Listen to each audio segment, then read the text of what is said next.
Hey guys, can y'all hear me and see me okay? Somebody give me a yes or a thumbs up or anything just so I know I'm coming through.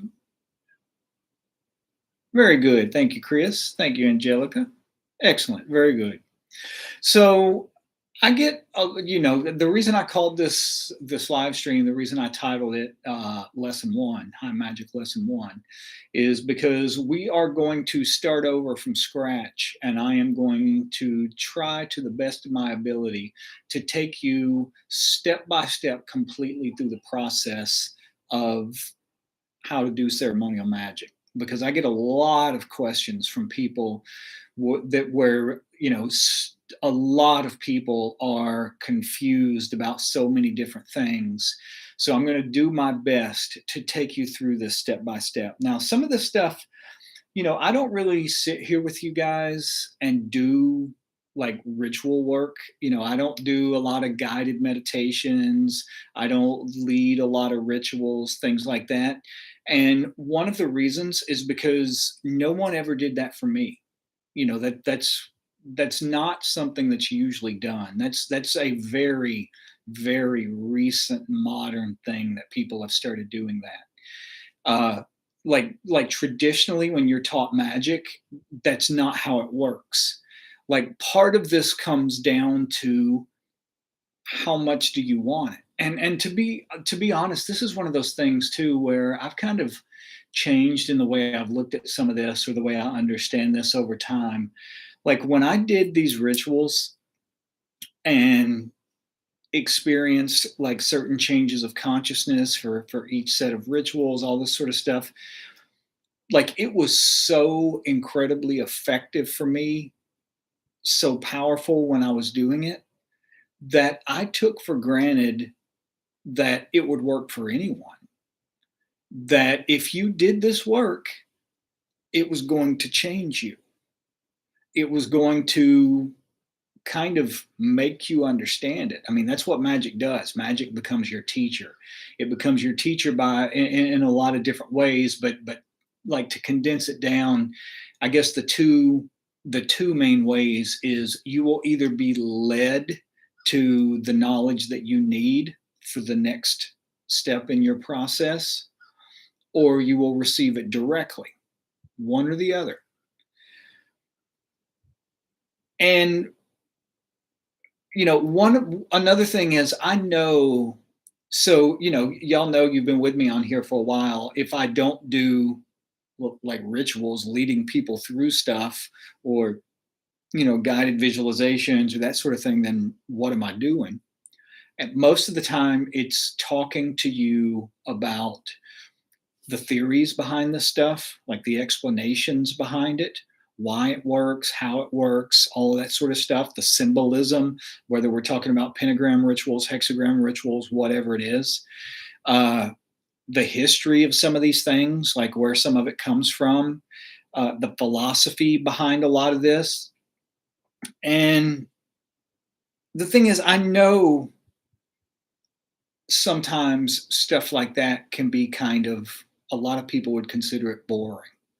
I never found it boring. Like it was the stuff because I was doing the rituals like myself, like constantly. When I get interested in something and when I find something that I love, I tend to completely and absolutely immerse myself in it. And that's what I did with magic. Magic was my obsession. So to me, that stuff was never boring just because it put the experiences that I was having from doing the work into context sometimes. And it made me, it gave me epiphanies and realizations that made me understand so much more about the experiences that I was already having, some of which I didn't even understand. But the thing about this is, like the philosophies and all the stuff, the reason I said it's boring sometimes, or people may feel it's boring, um, or the point I wanted to bring up about that is like I realize sometimes it's not entirely, just the most stimulating process, and it's not the most fun thing in the world to listen to someone talk about this stuff. We always want to do magic, do magic, do magic, and that's how you should feel. It's like when I was a kid and I was really into skateboarding. It's like I would try to watch those skateboarding videos when I was a teenager, and I could never make it through a whole one because halfway through I wanted to go out and skate so bad. I would be so excited about it that I'd turn it off and go outside. And that's the way you should feel about magic. But my point in talking about some of this stuff and these theories and philosophies and histories and the explanations behind these things is because if you don't study, if all you do is practice and you don't ever study, you're not going to get very far in your understanding of this stuff.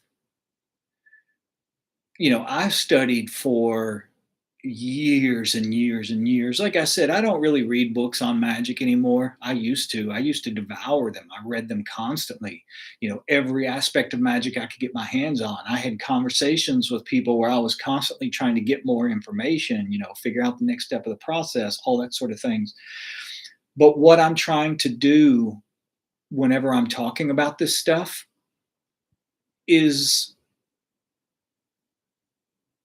I guess, save you years and years and years of having to do that. The thing is, you're still going to have to study. If you want to progress very far along this path, there's a lot of stuff that you have to learn. I mean, there's little tricks, what people call, I've heard them called cantrips, little tricks that you can use to, you know, alter yourself or your reality in some way, being like a one trick pony, like say, for example, using sigils or creating talismans or, whatever it is, where you learn that one thing and you can use that one thing to affect yourself or the world in some way. You might not need a hell of a lot of study for that. But if you actually want to become, number one, an adept at doing magic, there's the three stages, there's neophyte, adept, and master. If you actually want to become an adept, then you're going to have to progress beyond the level of just doing like little cantrips or, one little trick that you've learned to do something. And it can be, those tricks. Remember when I told you all that story about the guy that I know that went to India and he ran into the old woman who came up to him and he couldn't even understand what she was saying, but she took her hand and she started hitting him in the chest like this. And he said he could feel that she was doing something to him. And he turned around and he took off. He left. He went home. And by the time he got home, he had like a fever of 103. And he knew it was because she had done something to him. That's what I mean by learning a trick, learning one thing. Like you may not need to know the history of magic or the philosophy of magic or the theories behind these things or the explanation behind the symbolism for all this stuff in order to do one little thing like that. But someone who learns that one little thing will never be an adept, much less a master. So what I am trying to do by talking about a lot of this stuff, even if it bores you to tears sometimes, what I'm trying to do is take decades of study and research and lectures and conversations and everything else and condense them into like 1 hour, maybe 2 hour bites at a time, so that you don't have to necessarily go through all that stuff. You don't have to read 50 books on the elements. You don't have to read 50 books on planetary magic or zodiacal magic or any of that stuff. You're still going to have to study. But what I'm trying to do by talking about this stuff is at least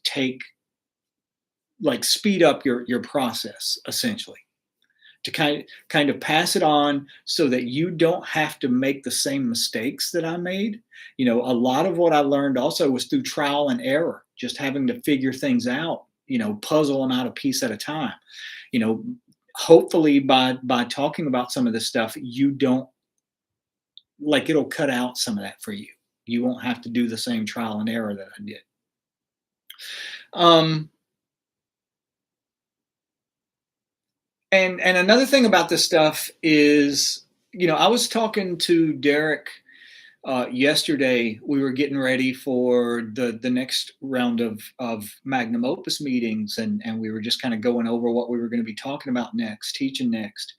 And one of the things that came up in conversation, and he can always express the stuff, he can articulate the stuff sometimes much more eloquently than I can.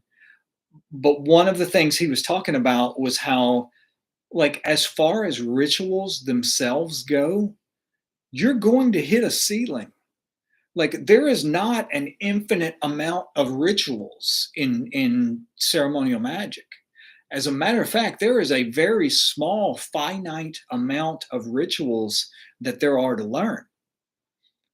This is why it doesn't take 20 years to learn this stuff. It doesn't, if you really set your mind to it, you can have completely mastered these rituals within 2 years.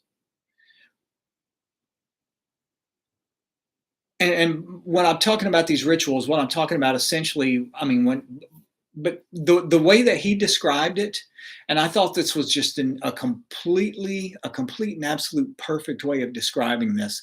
He compared it to music, like making music. Like, when you start learning how to play music, there's only a finite number of musical notes that you can play. And you can practice 24 hours a day, 7 days a week for 100 years, playing whatever musical instrument it is you play, and you're never going to discover or invent more notes than already exist. That's a finite thing. There's a ceiling to that. But what you can do is get better and better and better at playing those notes in more and more creative ways. This is the same point of magic. This is the same way magic works. The neophyte level is where you learn all the musical notes. The adept level is where you take those notes and you start to get as creative as you can possibly get, and you start to master the way that you can play them. That's what an adept is. So when we're talking about these rituals, what are we talking about? We're talking about the Quabalistic Cross, or I usually, honestly, if I say the LBRP, the Lesser Banishing Ritual of the Pentagram, I'm usually including the Quabalistic Cross in there because that was how I learned it. The way I learned it is you do the Quabalistic Cross, the LBRP, and the Quabalistic Cross. It's like a bookend on either side of the LBRP. So you've got the Quabalistic Cross, if you want to separate that. You've got the LBRP or the LIRP, the Lesser Pentagram Ritual. Quabalistic Cross, Lesser Pentagram Ritual, Lesser Hexagram Ritual, Greater Hexagram Ritual, Supreme Pentagram Ritual, Rose Cross, Middle Pillar, and Establishing the Tree of Life in the Aura. And some of these are kind of splitting hairs, to be honest. I'll give you an example. Like in boxing, there are only, when you first start learning to box, there are 8 punches that you learn. The thing is, 1, 2, 3 of those punches, 3 of those 8 are technically, you're splitting hairs. They're the same punch. Essentially, what 3 of them are a hook. You've got like straights where your arms are going straight in front of you, and you've got hooks where your arms curve like this. You're almost hitting someone in the side of the head, coming at an angle. So there is a hook for one side of the body, a hook for the other side of the body, and a hook for the head. So it's really the same punch, but it's counted as 3. This is the same way as some of these rituals are the exact same thing. So, like, say for example, the The middle pillar. The middle pillar and building the tree of life in the aura are pretty much the same ritual, but you're tweaking it a little bit. With the middle pillar, you're doing 5 energy centers down the middle of the body. With the tree of building the tree of life in the aura, you're just doing all 10 energy centers, 1, 2, 3, 4, 5, 6, 7, 8, 9, 10, all the way down. So, you know, in some ways it's all, I don't even count some of those as different rituals. They're just like extensions almost of one ritual. Let me think, what else was I wanting to tell you? So ultimately what these rituals do is, depending on what you use them to invoke, and this is what I mean. I don't even know where to start sometimes with some of this stuff. What I mean by how creative you can get with some of these things is, it all has to do with overlapping. Not all, but a big part of what you're doing with the pentagram and hexagram rituals, you have to learn to overlap them.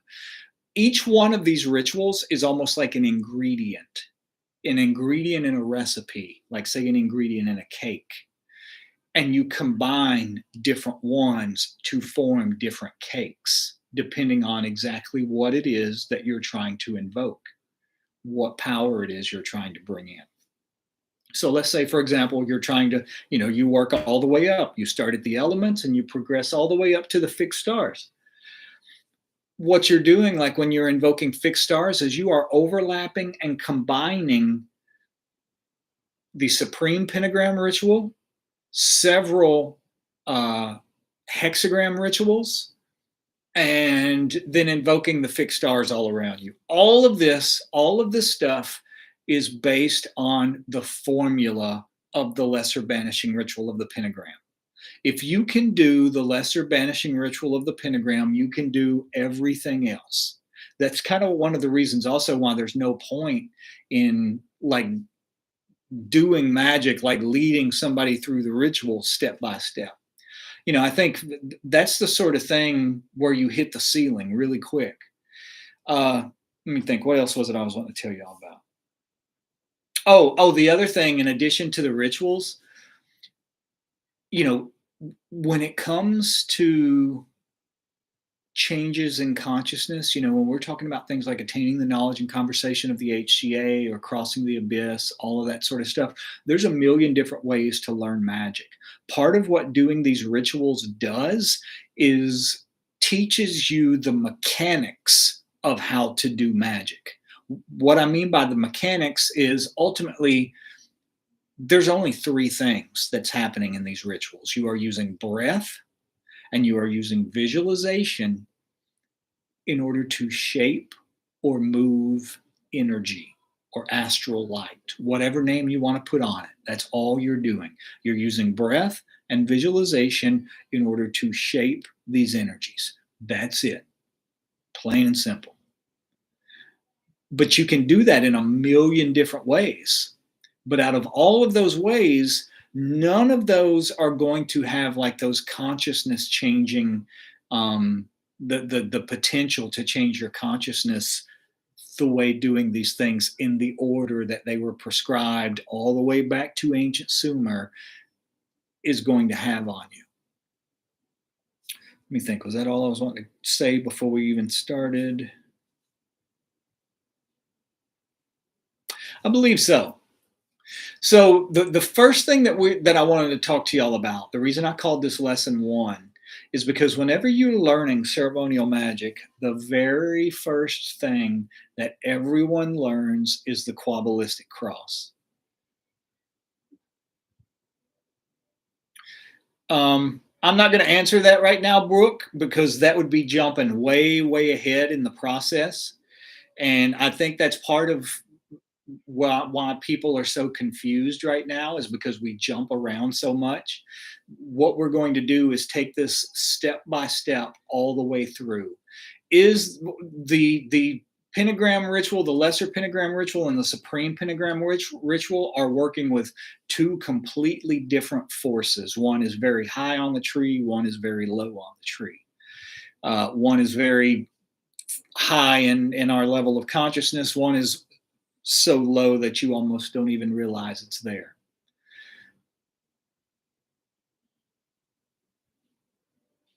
So the first thing you learn whenever you're learning this stuff is the Kabbalistic cross. And this is, there's a lot of different reasons for doing this, and it has a lot of different effects on you. And I'm also going to describe two different ways that you can do it, two different ways to experiment with it and see which one you're going to feel the most effect from. You may not feel a difference in them like instantaneously, like the first time you do both of them. You kind of have to play around with them a little bit and do them for, I would say spend at least 2 to 3 months doing it each way. If you don't feel like you're getting anything out of one way, switch to the other way after a couple of months and try it that way. That's what I did before I found the one that worked for me, or the one that did something different. And I'll explain that in just a minute too. So I'm going to lead you through the process of doing this. And if you want to get up and do it right now, you can do that. And I'm going to leave this video up. You'll be able to come back to this, listen to this over and over. If you just want to put this on and listen to it while you do this ritual, you'll be able to do that too. But right now, if you want to do this, stand up. And I'm going to sit just so that you can see me. Otherwise, I would stand up. Normally, you do this standing. Close your eyes and just kind of relax your body. Shake the tension out of it. Now, as you inhale, what's going to happen is you're going to visualize yourself growing larger and larger and larger with each inhalation. So inhale one time, and as you inhale, feel and visualize that you're growing, that you're expanding physically, that you expand so big that your entire neighborhood is beneath your feet. You're that giant. Inhale. Hold it. Exhale. Now inhale again and see and feel yourself expanding and growing even more until the entire world is beneath your feet. It's about the size of a softball beneath your feet, and outer space is around you. You can see stars around you in all directions. Inhale and feel and see yourself growing. Hold. Exhale.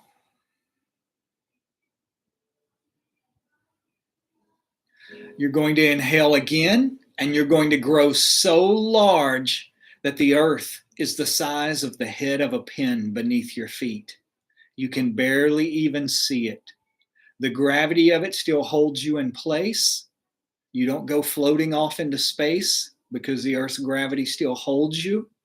But the earth itself is so small in comparison to you that you can barely even see it. There are just stars extending around you in every direction. Inhale. Hold. Exhale. Now this time you're going to inhale, and you're going to see yourself and feel yourself. Try to the best of your ability to add tactile sensation to this. You're going to see and feel yourself grow so large that the entire universe is the size of a pin beneath your feet. And all around you, in every direction, there's only blank, white eternity. If If you've ever seen The Matrix, when Morpheus and Neo are talking in the beginning of the movie and they're in that room where everything is just white forever, that's what you're going to be standing in. You're going to be so large that the entire universe is a pinprick beneath your feet. Inhale and see and feel yourself expanding. Hold it and exhale. Now direct your attention up to the very top of this eternal white void that you're standing in. And at the very top, you see a patch of light that's brighter than everything else. Inhale and see it glow even brighter. Hold. Exhale. Inhale and see it glow even brighter. Hold. And now reach up with your hand in the position of the sword mudra and touch that light. And as you bring your hand down, visualize and try to feel that you are bringing a shaft of light down from that light at the top of the universe all the way down into the top of your head, right until it stops right between your eyes. And there, right between your eyes, you're going to try to feel the vibration as you vibrate.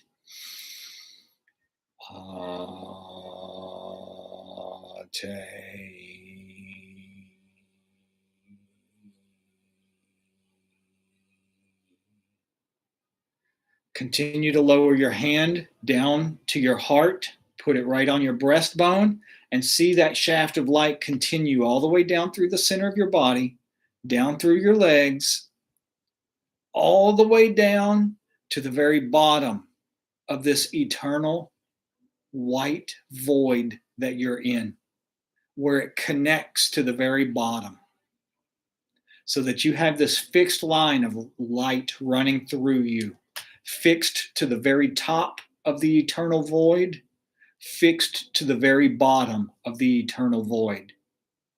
And you're going to vibrate Malku.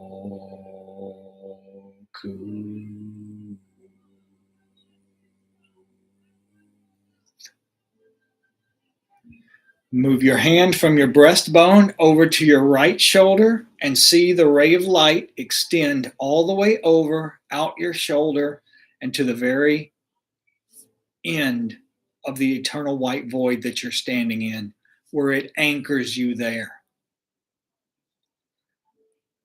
Inhale,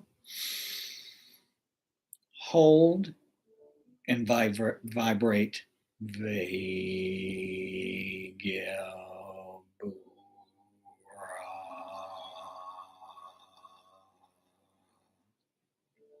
Move your hand back to your breastbone, making the sword mudra. Direct your fingers over to your left shoulder and see that light go out your left shoulder all the way to the end of this eternal white void that you're in, and connect there. So you have this cross now running through your body, anchoring you to the top, bottom, and both sides of what is essentially the eternal source that everything came from and to which everything will one day return. And we're going to vibrate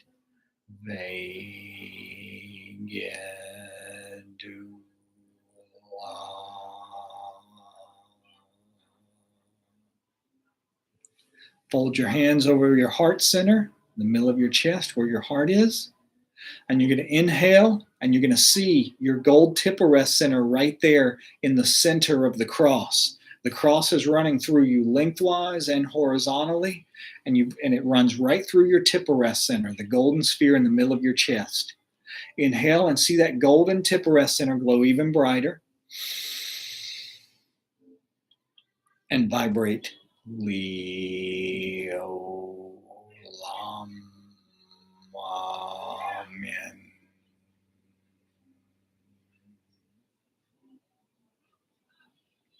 And open your eyes. So that one, doing it that way, what it does is you're kind of anchoring your consciousness. What you'll find if you do this consistently over time is your thoughts won't be as flighty. Your emotions won't be as flighty. You know how most people, like, inside their heads is just like this constant skipping from one thing to the next thing and they don't even realize they're doing it most of the time. What happens is you will become centered, focused. Your consciousness becomes the center of the universe, anchors it. This also helps you later whenever you start doing things like astral projection. Now, the second way of doing this way is, instead of anchoring yourself, what you're going to do is seal your aura.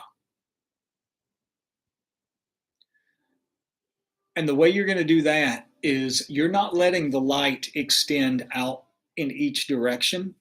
You're going to bring it, you're going to go through the whole. And here's the thing, once you get proficient at this, you don't even have to go through each step of, inhaling and seeing the neighborhood below your feet, inhaling and seeing the world below your feet, inhaling and seeing the universe below your feet. You don't even have to go through all that. Once you get proficient at this, all I do, if I were to do this ritual, I inhale one time and it's just like, you're just giant. You've reached the full stage one time. The thing is, most people have to go through this step by step because they're not used to doing this stuff. They have to take it a step at a time. Another one of the things that exercise also does is expands your aura. When you feel, one of the reasons for adding tactile sensation to this stuff is whenever you feel yourself expanding, that feeling that you're causing yourself to have, what that feeling actually is, that's your aura expanding. When you're visualizing yourself growing, what you're doing, remember, our subconscious and our unconscious minds do not communicate to us with words. They communicate to us with images. This is why we dream. It's because it's using a visual language. Whenever you learn magic, part of what you're doing is teaching your unconscious or your subconscious mind a language that you will use to communicate with it and tell you what you want it to do, and that it can use to communicate with you. So whenever you're picturing yourself growing bigger and bigger and bigger, what you're doing is sending your subconscious or your unconscious mind the message to expand your aura, to make your aura keep growing out larger and larger. The reason you're wanting that to happen is because, number one, it will make you more energetically powerful. Remember, on the astral level of existence, two things dictate how powerful something is. One is its size. The bigger something is on the astral, the more powerful something is. Size symbolizes power. The other thing is brightness. The brighter the light is, the more powerful something is. Remember in the Sumerian stories when they're talking about the different gods and they're talking about Enlil, and they say he shines so brightly that even the other gods could not look upon him. He was the most powerful of all the gods. That's because brightness also symbolizes power. The bigger something is, the more bright something is on the astral, the more powerful something is. That's why you're wanting your aura to expand, to get bigger, because it'll be more powerful. What does more powerful mean?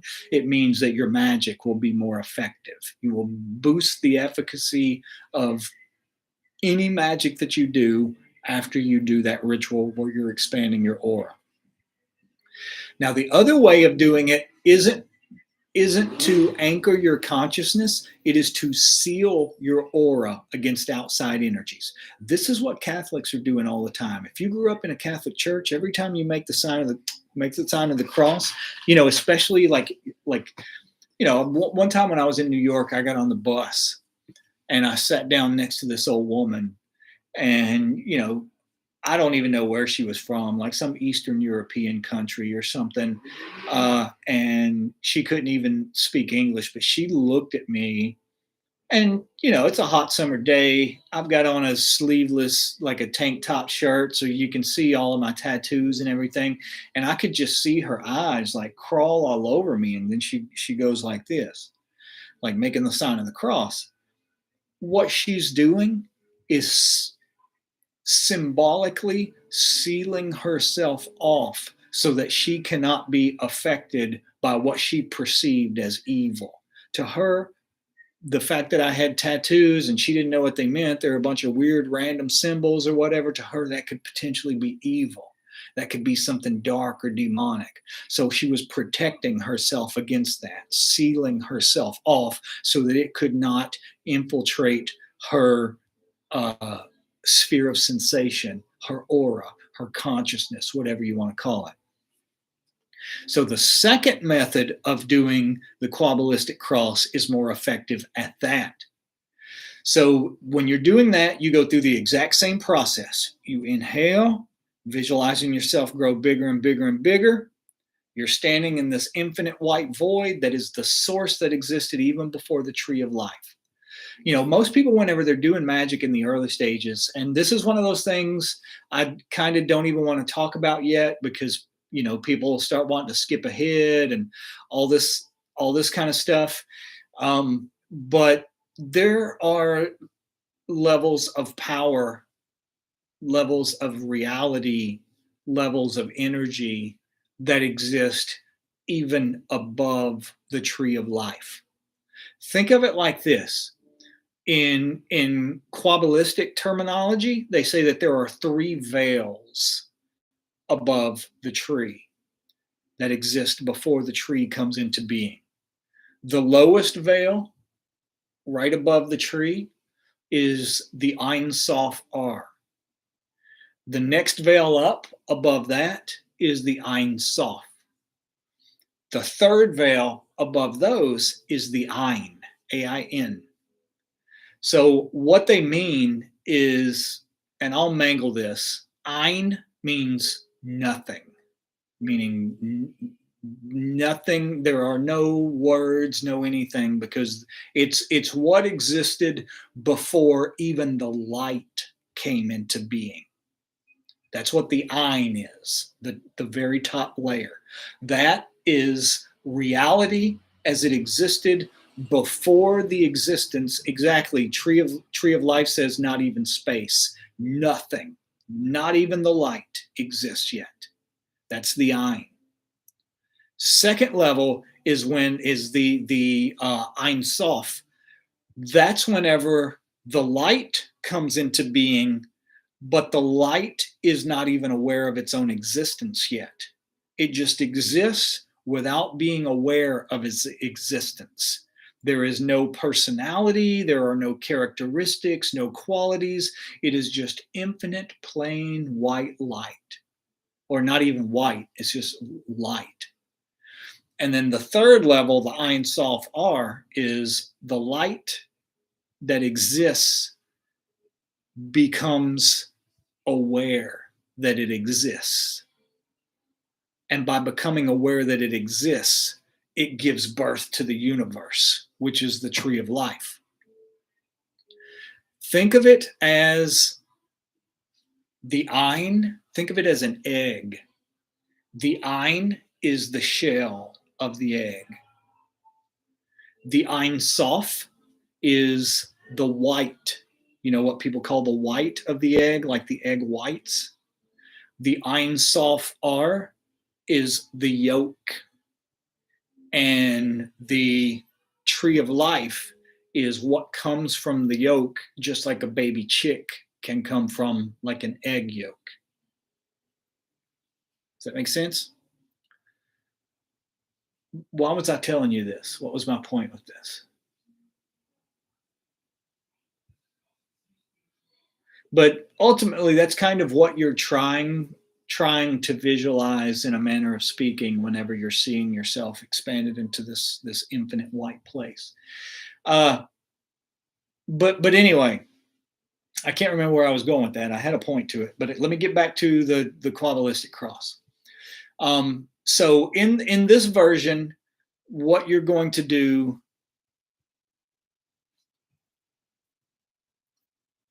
So in this version, what you're going to do, you're going to go through the same process where you're inhaling and visualizing yourself growing.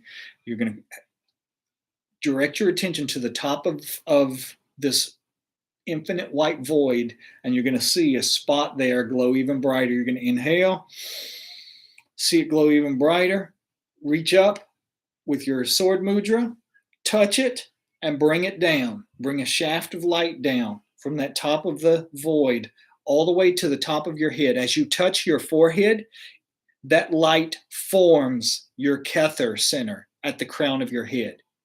As you bring the light down and touch your forehead, you see that light become a round, brilliant, crystalline sphere of energy balanced right on the crown of your head. And that's when you vibrate Ate. When you vibrate Ate, you see this Kether center at the top of your head vibrate and become as bright as you can possibly make it glow. Remember, brilliance equals power on the astral level of reality. You are filling your Kether center with power. You vibrate Ate. You bring your hand down to touch your breastbone, and as you do, the shaft of light continues from your Kether center down through the center of your body to your feet. At your feet, circling your feet, it's going to form another black sphere of energy that represents Malkuth. You're holding your hand at your breastbone. You've got Kether above your head. You've got Malkuth at your feet, and that's what you're going to vibrate. Malkuth.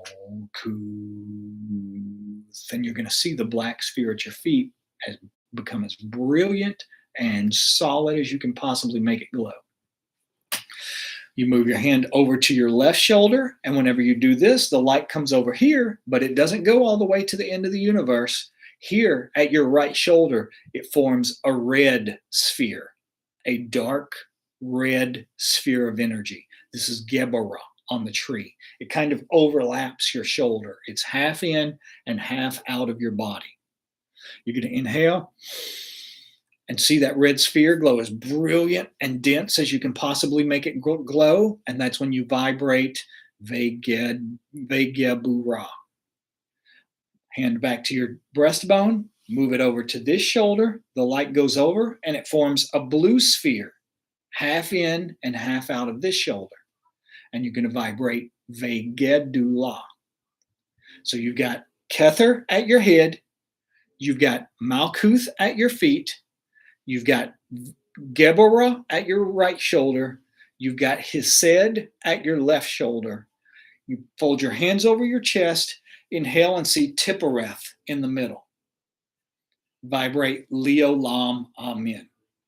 What you're doing is you are calling upon like the balanced forces of the tree of life, heaven and earth, severity and mercy. And then in the middle, you've got the balance, Tiphareth, the balance of all of those.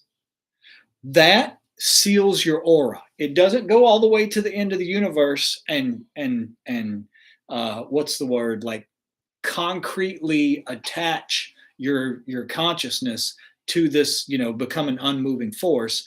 What it does is balances you because you've balanced heaven and earth, mercy and severity, or severity and mercy, with Tiphareth, which is the balance of all things within your aura.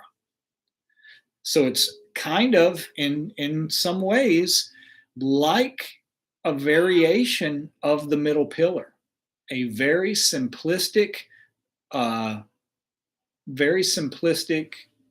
variation on the middle pillar. You're using 5 energy centers, 1, 2, 3, 4, 5. You're just using 5 different ones than you're using when you're doing the middle pillar. Does it make sense? So that's all there is to it. Billy says, could this be a quick way to charge something? It depends on what you mean by that. and how you would use technically the only thing that you need to charge something, there's a million ways to charge something. All of these rituals that you're learning, all you're doing is honing your ability to channel, perceive, and shape energy or astral light. Once you can do any of those things, you can charge something in a million different ways. I'll give you an example. One of the things, for example, whenever we were doing the magnum opus, the equinox ritual, one of the things we were doing is we're having everyone visualize the sun. Like everyone is sitting there.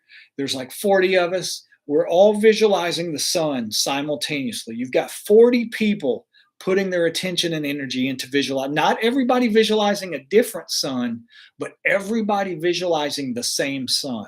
And we're all connected to it by these golden cords connected to our Tippereth center. So you've got 40 people connected to this sun that we're all seeing. We went through the whole thing about vibrating the divine names, the hierarchy associated with the sun, Yehovah, Eloah, Vada'az, Raphael, Malachim, all that. We had different people acting as priests and priestesses, reading off invocations to it, all of that, making it like putting as much power as we possibly could into it. And then we all reached up and took the sun from the sky and put it in our chest, put it in our Tippereth center. One way of charging something, keep in mind, this is a way of charging something with solar energy, with the energy of the sun, or with the energy of Tippereth. This is not going to be as powerful as doing the entire greater hexagram of soul. Doing the greater hexagram of soul and invoking all of the entities associated with the sun, the archangel, the angel, the angelic choir, the planetary spirit, all of that kind of stuff. You've spent half an hour tracing all these hexagrams in the air around you, all that stuff. This is not going to be as powerful as that. This is what I mean. There's a million different ways to do this stuff, but doing it those ways will teach you how to do it these simpler ways, but none of them will ever be as powerful as those.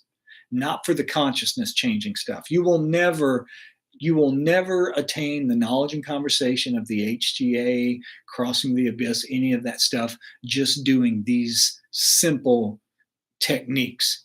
However, they can be used to charge something, to make something happen in the world. Let's say, for example, that equinox ritual that we all did in magnum opus. Let's say, for example, you've got a candle that you want to charge with solar energy, and you would pick something that corresponds with the sun in some way that you want to change about your life. The sun symbolizes success, victory, wealth, prosperity, health, happiness, all of those sort of things. So you would pick something in your life that you want to bring those qualities to. Like, say, for example, something you want to succeed at. You visualize the sun in the sky. You keep inhaling and seeing it glow brighter. Inhale, see it glow brighter. Inhale, see it glow brighter. Do this at least 10 times. 10 times inhale and see that sun glow brighter and brighter and brighter. The last time you inhale, and you're going to vibrate the divine name associated with the sun, which is Yehovah Eloah Vada'ath. Now, when you vibrate it, you're going to see the sun vibrate with the force of the name. And then you're going to take your hands like this. This is the triangle of manifestation. Your eyes are closed. You're seeing all of this in your mind's eye. You're going to look up and you're going to see the sun through this triangle of manifestation. Your eyes are closed, but you're visualizing that the sun is right in the middle of this triangle. When you start to move your hands down, you pull the sun out of the sky. The sun is between your hands in this triangle of manifestation. You put your hands down over the candle. Whenever you do, you see that sun merge with the candle, completely merge with it, surround it, saturate it, fill it up, fill every molecule of the candle up with that solar light. You inhale and see the candles. You see that gold light surrounding and saturating the candle. Inhale again and see it glow even brighter. Vibrate Yehovah Elohava Da'ath, seeing the light within and around the candle vibrate. And then you light it. That's it. So there's a million different ways you can charge something. The reason I brought that up, so let me finish this before I start talking about something else. The reason that I bring that up is somebody asked about, could you use this version of the Quabbalistic cross to charge something? Technically, you can charge anything in the world using just your tip arrest center. All you have to do, like if you're going to charge a candle or if you're going to charge a talisman, you hold it between the palms of your hands. You inhale, drawing chi, drawing energy from the universe into your tip arrest center. As you exhale, you see the gold light go down your arms, out your hands, and completely fill and saturate whatever it is you're charging. The candle, the talisman. This is the principle behind voodoo dolls, what people call voodoo dolls or poppets. Like you would hold a doll of some sort in your hand that symbolizes the person that you want to send energy to, and you send it into that. You could do it with a photograph of a person. You can do it with nothing whatsoever. That's the point when you get to being an adept. This is what I mean about how there is a finite number of rituals. There's not a million different rituals to learn. What is infinite is the ways in which you can use them. That is only good. Just like the amount of songs that you could write is potentially infinite. You could get up and write a different song every day of your life, and every one could sound radically different from the one you did the day before and all the previous others, but you're still only using the same number of notes. Same way with this stuff. You could put energy into a photograph of someone. You could put energy into a candle. You could put it into a doll. You could put it into a cup of water. You could put it into a candle, a talisman, a rock, a handful of dirt, in any of these things. That's what, like all those books you see, those spell books, that's one of the reasons most of them are kind of useless, is because all they're showing you is a million different ways that you can use the energy. They're not teaching you how to use the energy, how to move it, how to shape it, all that kind of stuff. Let me see what y'all are talking about. Give me 1 second.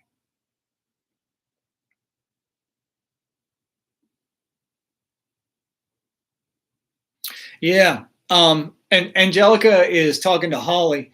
Let me see 1 second. Let me read Holly's original question first. What was it? Oh, Holly says, do we have to stand facing east in doing either or both of these versions, or just the second version? Here's the thing about all of this stuff. Ultimately, the point of becoming a magician, when you reach the stage, if you ever reach the stage of being a master, what that means is you have broken the chains which bind you to the stars. By that point, a true master is not going to necessarily be concerned with things anymore like astrological placements. Like you read these books where they talk about, like, say, for example, making a talisman of Jupiter, and you only do it when Jupiter is in a specific place at a favorable hour on a favorable day, all this kind of stuff. If you have to do magic like that, then you are still bound by the chains of the stars. You want to overcome all of that. In the beginning, the reason you do that is because you are teaching your subconscious and your unconscious a language. You face east because east is the direction the sun rises in. Do you technically have to face east? No. You're not going to get all the effect out of this just because that's an egregore that's been created. And when you do this, you're tapping into an egregore by doing something the same way that thousands and thousands of other people have done it for, thousands and thousands of years. So you're tapping into an incredibly powerful egregore that makes it work more proficiently, but you don't have to. When I was in prison, uh, when I was in solitary confinement, I eventually figured out which way the directions were. But when I was in there for a long time, I had no way of knowing what direction was what. I couldn't see the sunrise. I couldn't see the sunset. So I didn't know east from west. I didn't have a compass, any of that. I just had to take a stab at it, make a guess, do it symbolically. Just think to myself, okay, I'm facing east. I'm going to designate this direction as east. Whether it is or not, I don't know, but I'm going to say this direction is east and I'm going to do it that way. But the point of understanding the formula of all this stuff is so that you eventually overcome the need for those things, so that you don't have to do it in a specific way anymore. But at the same time, most people just want to jump out from the get-go and start making stuff up and patching stuff together, take a little bit of, honestly, most people don't even realize that magic is a very specific spiritual tradition. They think it's a little bit of Buddhism and a little bit of witchcraft and a little bit of Taoism and a little bit of shamanism, and you take all these things and you mix them all together and that's magic. They don't realize that that's not what this is, that this is a very specific, that's like saying, it doesn't even matter. But what was my point with this? I had a point where I was going. Oh, it's about how, there's a saying, whenever you're learning something, when you're mastering something, you have to learn the rules before you can bend or break them. Bruce Lee created his own martial art. He created a martial art called Jeet Kune Do, means the way of the fist. But before he did that, he mastered another martial art called Wing Chun. He mastered that and then stripped away like the unnecessary parts of it, the dogmatic parts of it, just to streamline what was most effective. He took that, and that was what he used to create Jeet Kune Do. The same way, think of it as in magic, learning all of these rituals. This is the original process. This would be like Bruce Lee's equivalent of Wing Chun. What you will eventually do later down the road is kind of create your own usages for some of this stuff. I'll give you another example. You know how whenever you're invoking an element or a planet or whatever, you're drawing this, you're tracing this pentagram in all four directions? Well, another weaker way, let's say that, for example, I wanted to invoke the element of earth into this glass of water. I'm wanting to manifest something within myself. Let's say, for example, greater physical health. And I want to invoke that into myself. So I'm going to use this glass of water to do it. I would inhale and fill the earth with light, hold, and then I would trace the earth invoking pentagram over the glass of water. I would inhale and fill the earth with light, hold, stab the sword mudra through the Pentagram and vibrate Agela, the divine name associated with earth. And I have invoked the element of earth into this glass of water and they can then drink it. Is that going to be as powerful as doing these pentagrams in all four directions? No, of course not. Because if you're doing it that way, you've drawn four pentagrams. You've invoked the angel, the archangel, the ruler, the king. You've circumambulated and created this vortex of energy, all that kind of stuff. But this is a simpler way using those rules, but changing them, shifting them, breaking them, bending them, being more artistic with them. Does that make sense?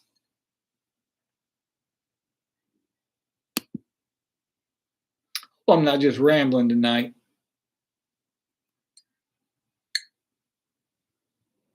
Yeah. Billy says Picasso said he spent years learning to become a master so he could paint like a child. And I'll tell you one other thing, something else that just came into my mind uh, while we're talking, just thinking of Bruce Lee.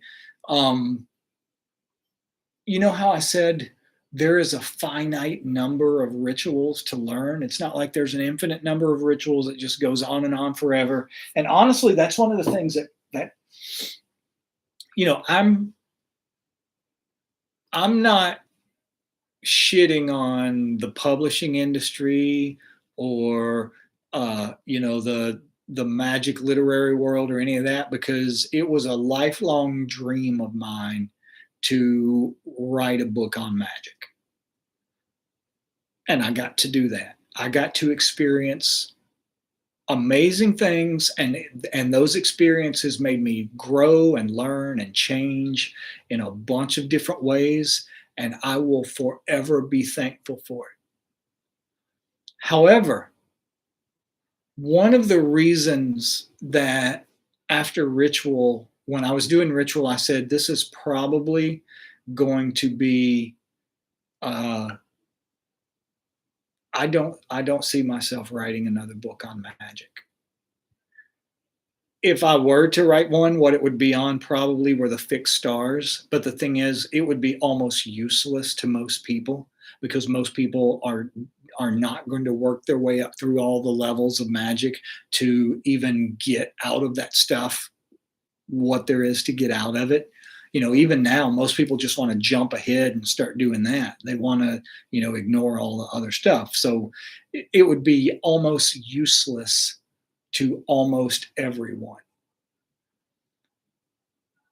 But that aside, the reason that I said that that would be my last book, or, like they say, I say probably just because they always say, um, never name the well from which you will not drink, because life has a way of somehow making you do this thing that you said you wouldn't do. So I won't say that I absolutely completely am done writing books about magic forever because something may happen and one day who knows what could change, shift, whatever. But I don't see that happening unless there was a radical change in something in myself or my life or whatever. I don't see myself doing that. And one of the reasons is because I honestly became kind of disenchanted with that world when I saw like how consumer driven it was, is the only way I know how to describe it. And what I mean by consumer driven is like the spiritual world is very much an industry. And in this industry, it's almost like on the internet, like people, like these people now that make a living, they call themselves content creators. That's the same way that the spiritual world operates, is like they want you to continually churn out content for people who want to do a practice for a week or a month until they get tired of it and then throw it away. And then they're like, okay, give me the next thing. What's the next thing? What's the next thing? And that's not what magic is. There's learning the basics, and then there's putting those things into use in a practical way. And then there's becoming a master. And whenever you become a master, you'll be able to generate all kinds of other rituals and whatnot. But the point of it is, the point of what I'm saying is, coming back to Bruce Lee. Bruce Lee once said, don't fear a man who has practiced 1,000 kicks one time. Fear the man who has practiced one kick 1,000 times. That's what we're doing when we're doing Magick. We are practicing one kick 1,000 times so that we become really, really good at it. Good enough that we don't need 1,000 kicks. We get the job done with one. That's what we're learning to do when we're learning these rituals. Make sense?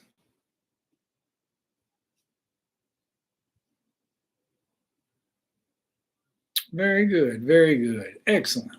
Excellent, guys. Yeah. Yeah, Max says, I like the idea for a Mega Magic Omnipedia type book you were talking about a couple of months back. Well, what I had in mind for that when I was thinking about doing that was doing it almost like a textbook, sort of like almost like Donald Michael Craig's Modern Magic or John Michael Greer's Learning Ritual Magic, something like that, only taking it all the way to the end of the path, like starting out with the elemental work, then focusing on the planetary work, then the zodiacal work, like going through it from beginning, like pretty much laying out the entire path in one book. But somebody said it on here a while ago. Yeah, Billy says the best-selling books are always going to be beginner books. Exactly. Like even when I try to describe some of this to people, like people that are in the publishing industry, they think they know what I'm talking about. I can tell they don't. Like they don't have a clue what I'm talking about, because whenever I'm describing this, they'll say something that is so far off the mark that it's not even close. But they think they understand it. They think they have a grasp of it. Where was I going with this? But it's like they're wanting to take it and basically reduce it to beginner level information. And some of the stuff is just not possible to do. Like for example, when you're talking about invoking the fixed stars, in the early levels of doing magic, you're learning to overlap these rituals. Like this is why you learn the lesser hexagram ritual first, and then the lesser pentagram ritual first, and then the lesser hexagram ritual, because you learn to overlap them. First, you've drawn the pentagrams all around the room. Then you went back and you've drawn the hexagrams all around the room on top of the pentagrams. That's the formula that you use for all of the higher kinds of magic. So say, for example, when you invoke the fixed star Regulus, all the fixed stars are seen as the root from which the planets get their nature and their power. Each planet or each fixed star, the power of at least provides the power and nature of at least one planet, but sometimes several. Say, for example, Regulus. Regulus is the diminutive version of the word Rex, R-E-X. The word Rex means king, meaning Regulus is the king of heaven. Regulus is what you invoke when you want to embody the qualities and characteristics of a king, which you will then reflect outwardly in that you will be the king of your life. You will be the decision maker, the prime mover. You will say what goes and what doesn't go, all of that. You will be the force which shapes your life. Most people are kind of tossed to and fro. They're at the whims of destiny and fate and the currents of energy around them and everything else. When you become king, that is not true anymore. The diminutive, what Regulus means when I say it's the diminutive version of Rex, that means that technically Regulus means the little king. I'm just giving you some background information about this one particular star. The little king, Regulus, is the root from which the sun, Jupiter, and Mars all draw their power, all get their power. So, oh, and it's also in the constellation of Leo. That's why Regulus is also called the heart of the lion. You know, this is where we get the name the lion-hearted from, like certain royals, so and so the lion-hearted. It's where we get that from. Regulus is inside the constellation of Leo. So if we were to invoke Regulus, the first thing we would have to do is the supreme pentagram, supreme invoking ritual of the pentagram all around the room, and in all four directions, you are drawing the supreme invoking pentagram of Leo. You know, the supreme invoking pentagram ritual is made up of four different energies, just like the lesser pentagram. When you invoke the lesser, when you do the lesser pentagram, you're invoking earth, air, fire, and water. When you do the supreme pentagram, you're invoking Leo, Taurus, Aquarius, no, not Aquarius, Leo, Taurus, Scorpio, and what's the fourth one? My brain went blank. Leo, Taurus, Scorpio, and is it Aquarius? I can't believe I can't remember this. Anyway, you see that you're dealing with four different, Aquarius. Thanks, guys. You're dealing with four different, Aquarius, because it's the man's face, the lion, the bull, the man, and the eagle. So you're dealing with four different energies. The same way you can use the lesser pentagram ritual to just invoke earth, or just invoke air, or just invoke fire, or just invoke water, you can also use the supreme pentagram ritual to just invoke one of those forces, like Leo. You would just use the one supreme pentagram in all four directions of Leo. Then you would go on top of that, and you would do the entire greater invoking hexagram of soul on top of that. And then you would go back on top of that, and you would invoke the entire greater hexagram of Jupiter. And then you would go back on top of that, and you would invoke the entire greater hexagram of Mars. And then you would invoke Regulus in all four directions. If you do this ritual properly, you're talking about at least 2 hours of time. You can't condense that into a beginner's book. You've got to learn how to do all the basic rituals first, and then you've got to learn about overlapping them, and then you've got to learn about what's overlapping with what to create which kind of energy. The Baked Nurse says, when I was invoking Regulus regularly, I got really interested in reading about old kings and royalty. Well, part of it is because when you're invoking that energy and you're absorbing that energy and taking that energy in, you are going to exhibit more of those qualities and characteristics. You're invoking the energy that decides kingship. Well, in order to really understand what kingship is, we don't have access to a lot of kings today that's going to teach us this stuff like a mentor. So you learn it from reading about it.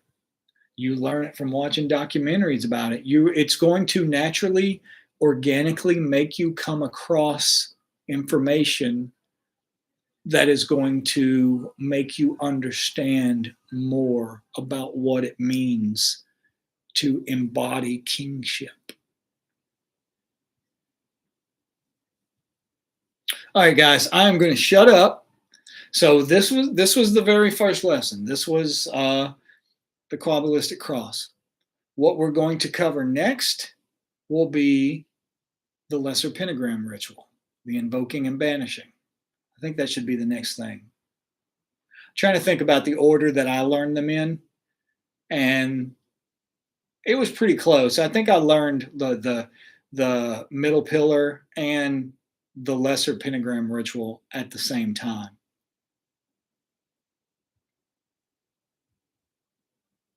Yeah, we should go through the daily rituals, the things you need to learn to do every single day before we start to break it down and focus on one thing at a time, like we're doing in magnum opus now. In magnum opus right now, what we are focusing on and what we're going to go deeper and deeper into is the element of earth.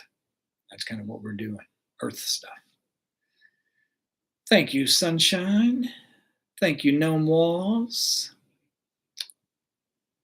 Isoparametrics. Thank you, guys. Thank you. Of course. Thank y'all. You know, y'all are thanking me. Thank y'all. Thank y'all for wanting to know about this stuff. Thank you for being interested in it. Thank you for listening to me ramble about it. All of that. I am very appreciative, and I hope that y'all are getting something out of this and that I am answering any questions that you have. Very good. All right, guys. I love y'all very much. Thank you for being with me and humoring me. And I will talk to y'all very soon.